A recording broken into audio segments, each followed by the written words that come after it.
What is good, Tesla family? It's Ray J back with another video.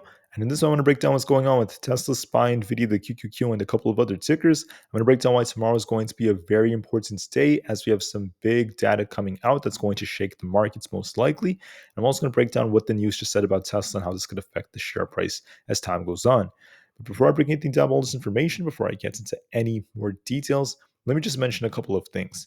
I am firstly not a financial planner, so take nothing I say as financial advice.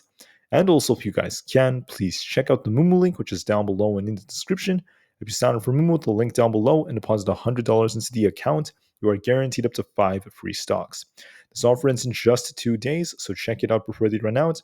Anyways, let's break down what's going on with the market so far. Tesla had a nice green day, outperforming the market, going up 4.22% and also pushing during the after hours, which was not bad whatsoever.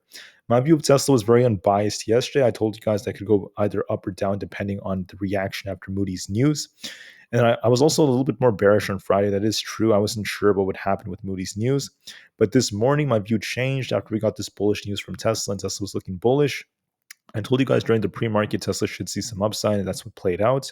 And now going into tomorrow, I must warn everyone that Tesla's looking quite good from a technical standpoint, but technicals are not going to be everything for tomorrow because we have some massive data coming out, and that's going to be CPI. Looking at other tickers, Nvidia had a pretty flat close. It did pop a bit today, but it closed kind of flat. So did SPY and many other tickers. But what's going to be impactful for this market is going to be CPI. Before CPI comes out, we have some European numbers for GDP growth coming out quarter over quarter. We'll be watching this just in case to see if this affects us in case these numbers are too low. That could be a little negative for the markets. So watch the GDP numbers in case you're interested. But what's going to be more impactful than that is going to be CPI. That's the huge data for tomorrow. Now, core CPI, this is going to be the biggest piece of data because on the core side, that's where the Fed is going to be watching the numbers even more. The Fed mentioned that core is what's very sticky. And because of the other sectors that are kind of inflating this is going to once again affect it even more. And there are other sectors deflating the all items CPI, which is why this is actually lower than core. So for core, month over month, you want this to be 0.3%. If it's higher than that, that's bearish. If it's below that, that's going to be decent for the markets. And as expected, it would be decent. For core inflation year over year for October, we want this to be around 4 to 4.1% or below that. So that's going to be like decent or bullish for the markets. If it's above 4.1%, that's going to be bearish. If it's 4.2% plus, that's bearish. So watch that very carefully. For inflation month over month, you want this to be 0.1%.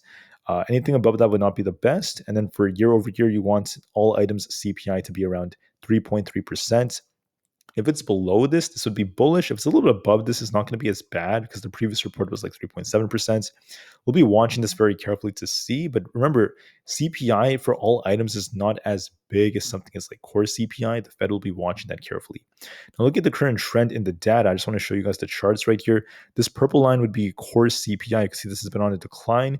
Are we about to get a spike in core CPI because of other sectors? We'll be watching this carefully. And then if you look at the CPI numbers, it's been on decline for quite some time, but it's been uptrending a bit as of recent. We'll be watching these numbers very carefully. Now, I know there are people out there that say the numbers are fake, they're this and that. That's completely fine, and you could argue that, right? The numbers could be very biased because of the way that they're weighted. The truth is, however, we have to be looking at this very carefully. We have to be watching the data anyways, and we have to accept it as it is because it affects the markets, and we just have to try to be unbiased. Now, when you look at specific sectors, the medical sector, especially like services, less energy services, has been uptrending, so has shelter. We'll be watching this very carefully to see if this ends up kind of like inflating the numbers. But that's pretty much it for now. We'll be talking about the numbers more for tomorrow specifically. Now, if we get a hot CPI or if core is hot, make sure you watch this chart carefully, the Fed target rate probabilities. There's an 85.7% chance the Fed pauses or skips the rate hike for December, according to this. If inflation's hot, however, this is going to start dropping and this one is going to start going up because the market's going to drop and start pricing in another rate hike if we get a hot inflation report. So watch this very carefully. It's going to be key. Right now, the market expects the Fed to either like pause or skip during the next rate hike. Most of these indicators are a little fearful or neutral from market volatility to market momentum. So the market's in the middle. We started off like really bearish back in like October. And now we're transitioning to like a more bullish state, which is why a lot of its indicators turn neutral. And we'll see if this continues or if we go back to fear, depending on what happens tomorrow. Now, as far as the market goes, from a seasonality basis, we do have a tendency of kind of like cooling off a bit in November or just trading sideways for some time. We could be getting very close to this pattern, and we're getting very close to the time frame for it, very close to like the middle of November. So we're going to be watching this very carefully. Some of these could be highly correlated with what SPY is about to do. So just to be safe, we'll just have to wait and see if this is truly correct. But this does suggest there might be some downside, maybe a little pullback coming in a very healthy manner. Not a crash, just a very healthy pullback. All right, so we'll be watching this very carefully just to be safe. And last but not least, for earnings, we have the Home Depot tomorrow before the market opens. Just a couple of others. I think we have TJ Maxx coming out later on for Wednesday, plus Target on Wednesday, so more retail. And then finally, as time goes on, we have Alibaba, Walmart, Macy's, and Ross all for Thursday, so more retail earnings are coming out. Watch the Home Depot tomorrow morning. For Tesla, we have a nice piece of news that came out. So first off, there are a lot of Cybertruck shells that are actually being seen in near Giga, Texas right now, which is a good piece of news as they're trying to develop the technology. But you have to remember that the Cybertruck is not going to immediately be bullish for Tesla's fundamentals. For the short term, there could be a lot of hype associated with it that pumps it. But when I say that from a fundamental standpoint, the Cybertruck is going to bring a loss for Tesla when it starts off. Elon Musk warned us about this. Any new models are going to be expensive, but as time goes on, it's going to become a much bigger asset. Now, the hype for the Cybertruck and their sales and the boosted revenue could be what brings Tesla's share price up towards the end of November. So we're going to be watching the launch events and other factors like that. But the Cybertruck for the short term could be bullish, but it could have a negative effect on Tesla's balance sheet for the short term, for the medium term too. But for the long term, it's still bullish as well. Now, with this news right here, Tesla signed a deal with a second gas station operator to sell its supercharger directly. Very, very good news for Tesla. This basically was a big surprise when they basically reached a deal with BP to sell their $100 million worth of supercharger hardware. That was very, very big for last month. And now, as of recent, right, Tesla's once again continuing to do the same thing. The EG Group, which is going to be a different brand in which they're going to sell them under, that's going to be big for them because this is going to give them more and more market share across the globe. You can see the EG Group operates in 6,000 sites around the world, and this is great news for them. The rapid installation is going to be very reliable and very good for Tesla's charging infrastructure, and it's going to continue to give Tesla more exposure and growth as time goes on. So this is good news for Tesla. I'm very excited to see how this helps them out as their energy sector is just growing, and it's another great piece of news for them moving forward. Now, looking at the volume, 140 million in volume almost, came very close to that. Very, very nice move to the upside. Short volume is dropping on Tesla, which is a good sign as well. And there's nothing changing from analysts, at least as of like the last couple of days. Price price ratio showing up as Tesla's gaining some relative strength compared to the markets. Mondays are historically green days. That's what we saw. But Tuesdays, and in fact, none of this matter. None of this data matters as much for tomorrow because it's going to depend on CPI. But for now, we're just going to be watching it. The financial estimates are still looking quite good, so nothing is changing for now. So we're going to break down some more important factors with how Tesla could move. I just wanted to mention that from a technical standpoint, it looks bullish, right? It looks bullish. We have a nice inverse head and shoulders like structure. If you just zoom out on the 4-hour time frame, you can see this inverse head and shoulders is developing on the chart. Looks quite good, and it looks like Tesla may make an attempt to break out. If we manage to break 225, we're going to be watching for 228 and then 230 plus if the technicals are correct. However, don't forget, CPI is coming out, and this could change everything. And with CPI coming out on SPY and also the QQQ and Nvda, we have bearish divergences developing, which suggests that the market might actually see downside, which could drag Tesla down at the same time. So even though Tesla looks bullish from a technical standpoint, it could temporarily be stalled just for the time being because of CPI. And we're getting some bearish signals on SPY that could cause that. So what does this all mean for Tesla? Here's what's going on with Tesla, okay? It's trying to push up. It looks strong. It looks great for now, but this could change depending on CPI. If CPI is hot, we could see Tesla approach this resistance and just reject and come back down to 220. If 222 breaks, watch 220. Then we have like 218, 216.8, and like the 215 area below that alongside 212. If Tesla comes back down, you're going to be watching this imbalance close to 215. That's going to be a target in case it comes down. If we're bullish, you're going to be watching this thing try to push up even higher. And we could see this thing try to make its way up towards this 228 area. If that breaks, then 230 is coming next. In my opinion, I'm in the middle with Tesla. It all depends on CPI. We look bullish from a technical standpoint, but CPI could be bearish just by looking at SPY and the divergences forming. So we'll just have to wait and see. I personally am just going to be open-minded to any direction. If Tesla loses 220, expect it to come closer to 216.8. If we manage to break 228, if we get above 225, then that's coming. Then we see 230 above that as well.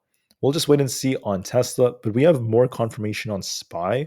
On SPY, however, even though I'm in the middle with CPI, right, anything is possible, we are looking a bit more bearish. I do favor the downside a bit more.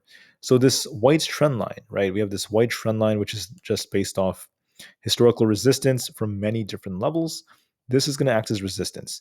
If we break this, if we get a decent CPI for bullish, right, then the whole market could pump. SPY needs to break this trend line. If we break 441, expect 444. If we're bearish, you want to see this thing lose 440, then 438. If we lose that, 436 is coming. So I also want to call out that we have this triple bearish divergence on the 4-hour time frame. On the hourly and the 30 minutes time frames, we also have quadruple bearish divergences, which suggest that the odds favor the downside.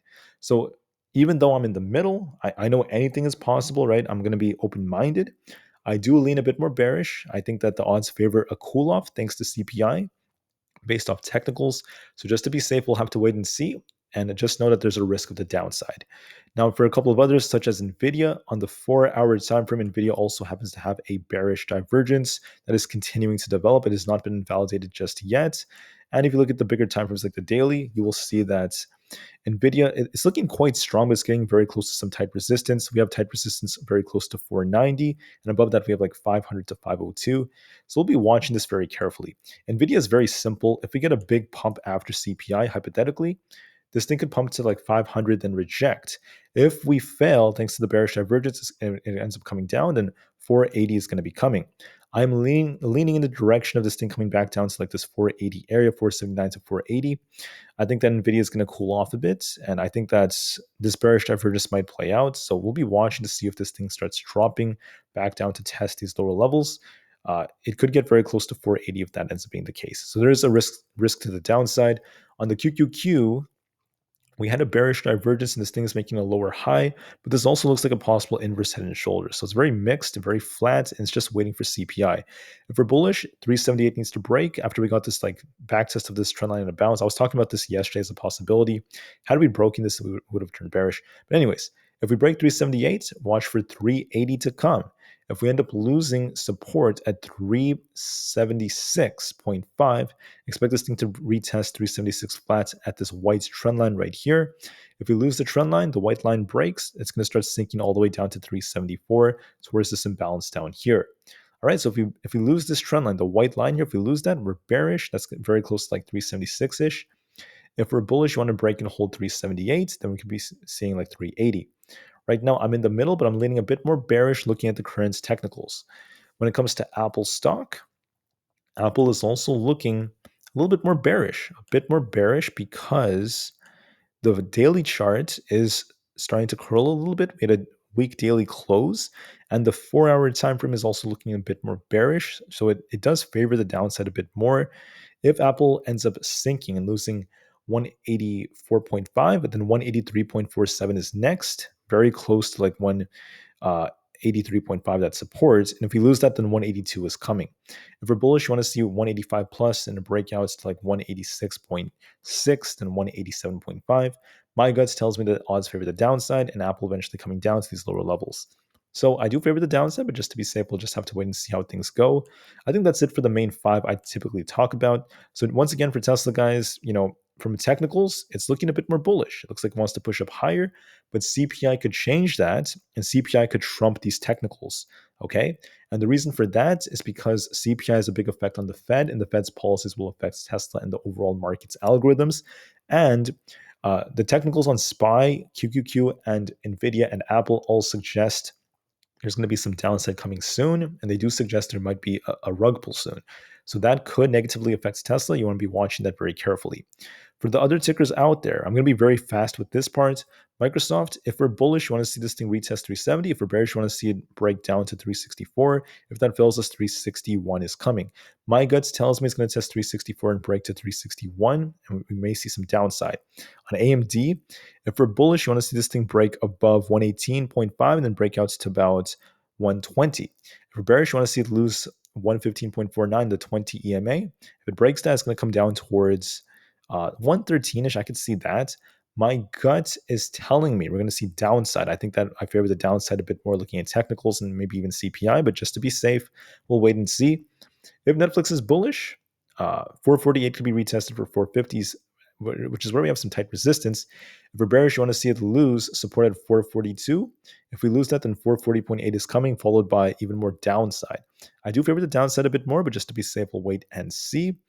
On the VIX, okay, we have a possible inverse head and shoulders that could be forming. Maybe we kind of like drop a bit and start bouncing. We have like this left shoulder, a head, and a right shoulder possibly forming.